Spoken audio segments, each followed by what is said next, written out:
తెనుగోళ్ళు ఇచ్చిన శిల్పక పండ్లు తేనె మామిడి పండ్లు తీయంగా తిందామె తీరొక్క పండ్లు చిలక నేరేడు పండ్లు కాపోళ్ళు ఇచ్చిన మక్క కంకులు అవి పాల కంకులు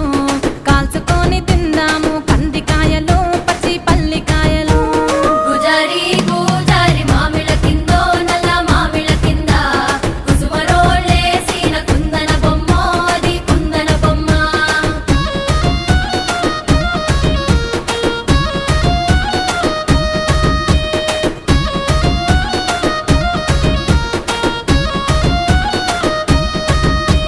బెస్తోలు పెట్టిన పచ్చి చేపలు అవి వట్టి చేపలు